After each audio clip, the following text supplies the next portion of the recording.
pemeriksaan kali ini, ibu hamil dengan usia kehamilan 21 minggu datang memeriksakan kehamilannya dengan keluhan nyeri pada bagian punggungnya. Langkah pertama yang harus kita lakukan adalah anamnesa. Anamnesa ini sendiri bertujuan untuk mengumpulkan data-data subjektif dari ibu hamil tersebut.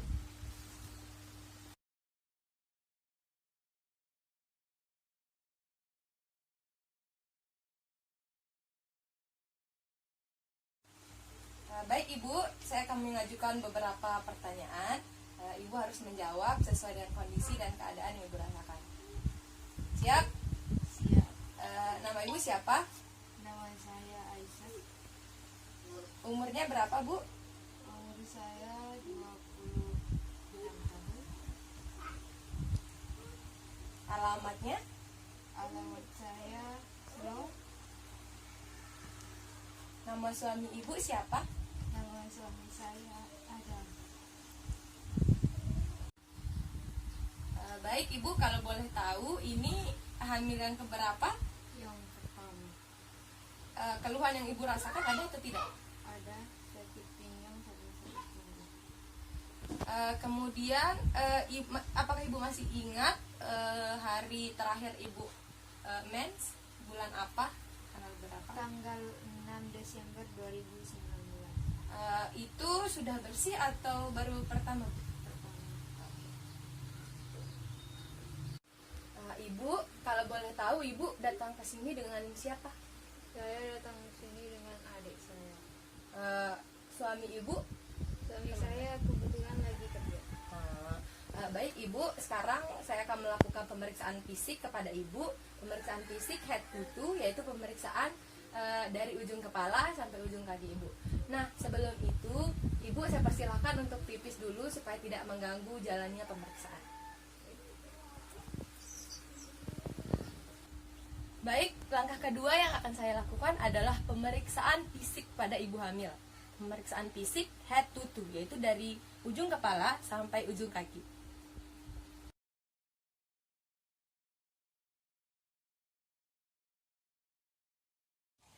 Baik Bu, saya akan melakukan pemeriksaan bilah dengan Ibu.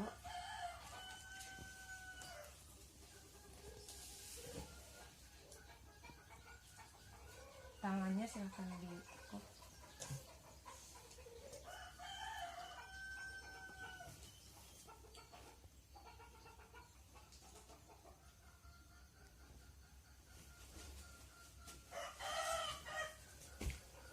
Ini dilepas tangannya Bu.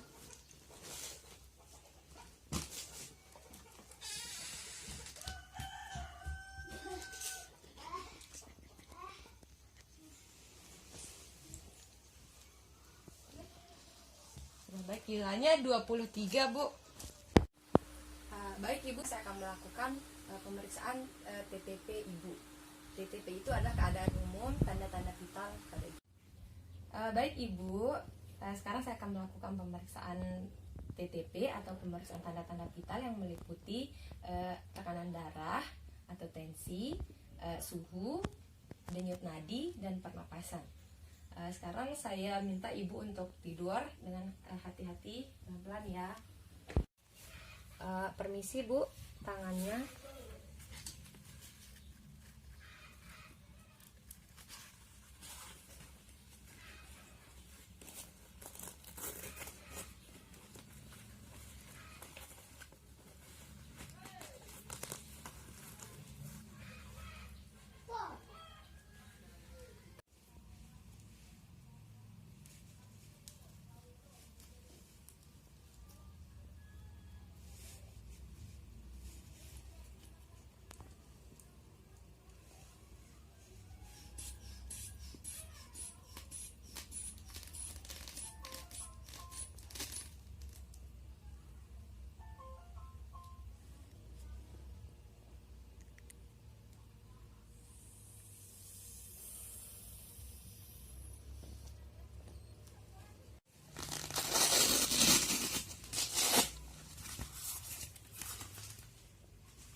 Permisi ya Bu, angkat ketiaknya sedikit.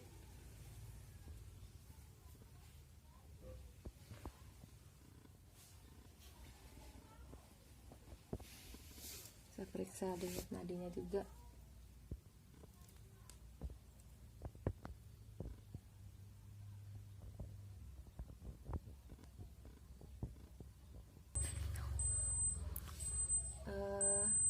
Nah, suhunya sudah, tekanan darah sama suhu, nadi dan pernapasan ibu semuanya normal ya. Saya catat dulu.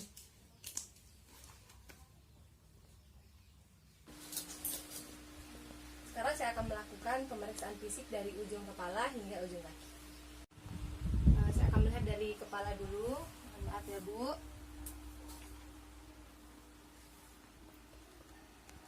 Kulit kepala ibu bersih, tidak ada ketombe. Ibu biasanya sampoan berapa kali? 3 kali seminggu. Oh, bagus ya. Bisa lihat matanya. Konjungtivanya bagus.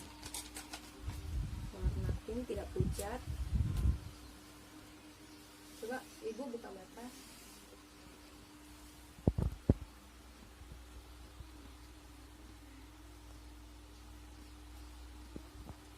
Oke, refleks pupilnya juga bagus. Bisa minta tolong buka mulutnya tuh.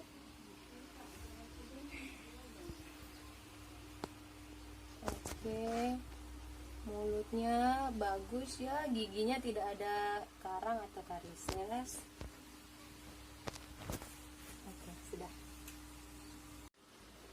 Mohon maaf Bu, saya akan periksa lehernya dulu.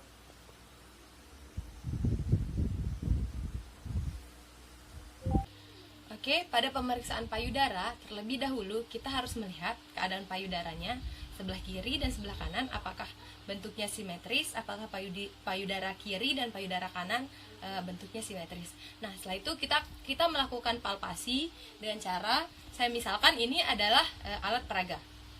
Bisa minta tolong ke depan kameranya. Misalkan ini adalah alat peraga payudara. Kita akan melakukan palpasi seperti ini dengan menekan-nekan searah dengan jarum jam seperti ini untuk mengetahui ada atau tidaknya kemungkinan benjolan pada payudara. Kemudian setelah itu kita misalkan di sini adalah daerah areola dan nipel payudara. Nah, untuk mengetahui ada atau tidaknya kolostrum, kita bisa melakukan dengan menekan seperti ini. Dan bagian nipelnya kita agak sedikit tarik seperti ini.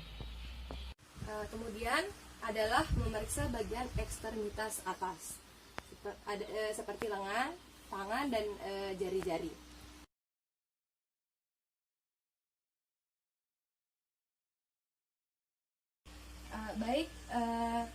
Pada pemeriksaan abdomen, kali ini kita akan memeriksa bagian abdomen. Pada pemeriksaan abdomen, kita akan melakukan Leopold, yaitu Leopold yang terdiri dari Leopold 1, Leopold 2, dan Leopold 3, serta Leopold 4. Nah, pertama-tama kita akan melakukan Leopold 1. Leopold 1 ini bertujuan untuk memeriksa bagian apa yang terdapat pada pundus uteri dan untuk menentukan usia kehamilan. Caranya adalah seperti ini.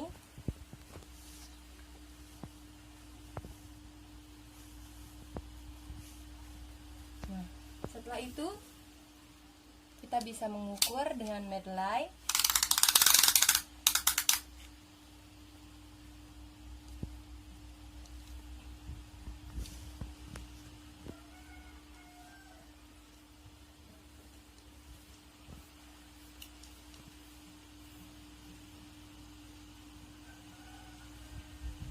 Ini dari pundus kita tekan seperti ini sampai pada tepi atas simfisis pubis, tulang simfisis.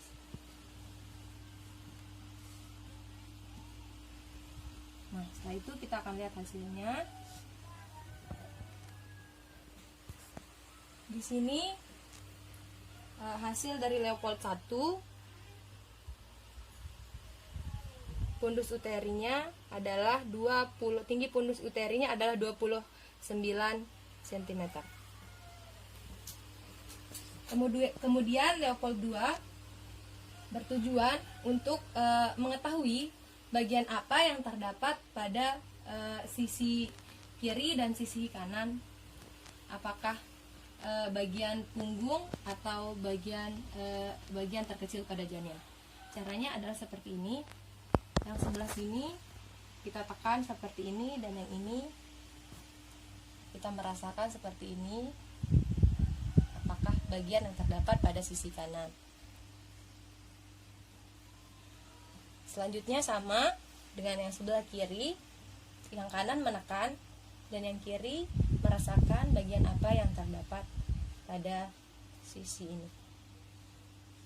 Kemudian setelah itu, untuk menentukan denyut jantung janin pada Leopold 2 tersebut, punggung janin yang berada pada sisi sebelah kanan dari ibu tadi. Baik, selanjutnya adalah Leopold 3. Leopold 3 ini bertujuan untuk mengetahui persentase apa yang berada di bawah, apakah kepala atau bokong. Jika kita akan melakukan seperti ini, jika terasa keras, bulat dan melenting, berarti kepala. Tapi jika terasa bulat, lunak dan tidak melenting, berarti bokong. Nah, ini yang saya rasakan adalah bulat, lunak dan tidak melenting, berarti ini kepalanya belum turun ke bawah. Ini masih presentasi bokong. Baik, karena yang terasa pada Leopold ketiga adalah presentasi bokong, maka kita tidak perlu melakukan Leopold 4. Oke, kita akan dengarkan denyut jantungnya.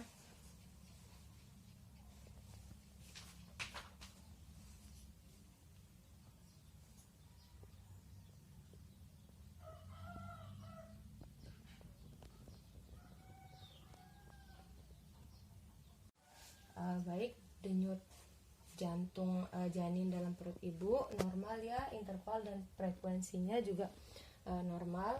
Ini denyut jantung ini kita dengarkan selama 1 menit penuh. Selanjutnya kita akan melakukan pemeriksaan pada bagian ekstremitas bawah. Kita bisa membukanya seperti ini dengan tetap menjaga privasi pasien. Bu, mohon maaf ya, saya angkat sedikit. Kita melihat di sini apakah ada varises atau tidak. Dan kita lihat pada kakinya apakah ada odem atau tidak.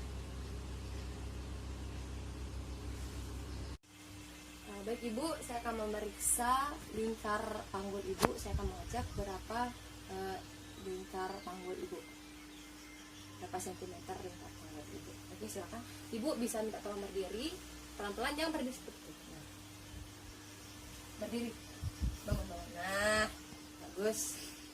Silakan berdiri Ibu, saya bantu. Baik, sekarang kita akan melakukan pemeriksaan lingkar panggul. Caranya adalah yang pertama dari tepi atas simfisis pubis mendekati trochanter mayor, kemudian ke spina ischiadica, kemudian ke crista iliaca, kemudian ke belakang. Bisa minta tolong buka jaketnya Bu, dilepas saja.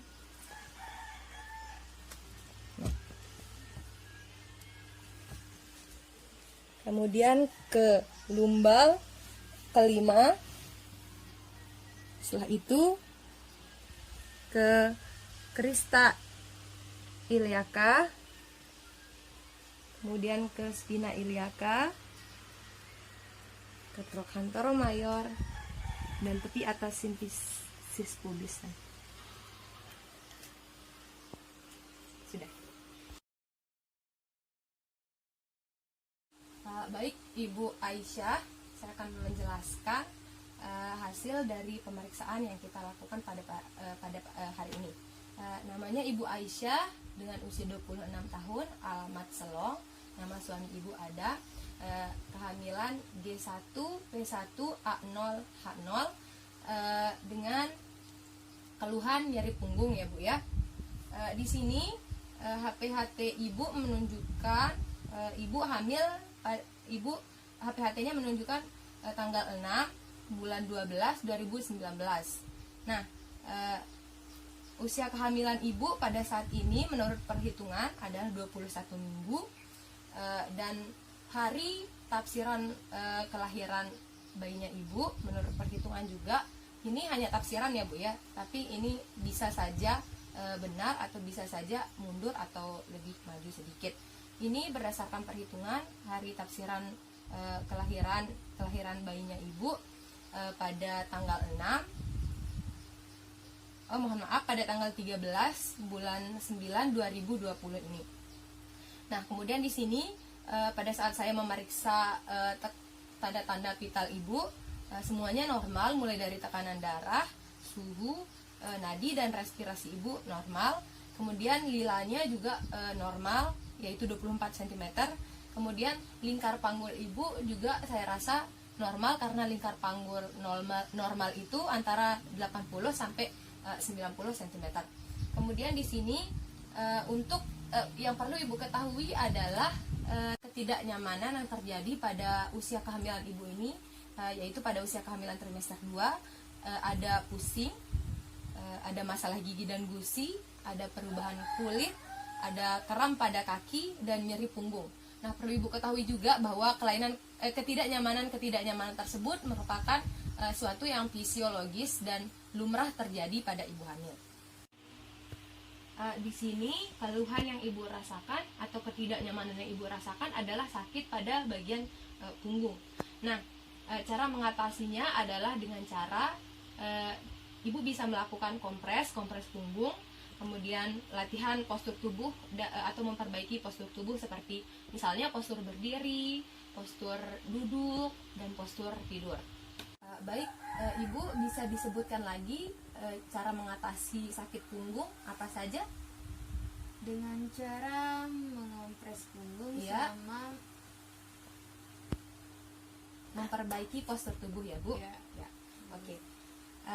Selanjutnya pemeriksaan kita kali ini sudah selesai sampai di sini. Terima kasih atas kunjungannya. Semoga ibu dan bayinya sehat-sehat saja sampai kelahiran.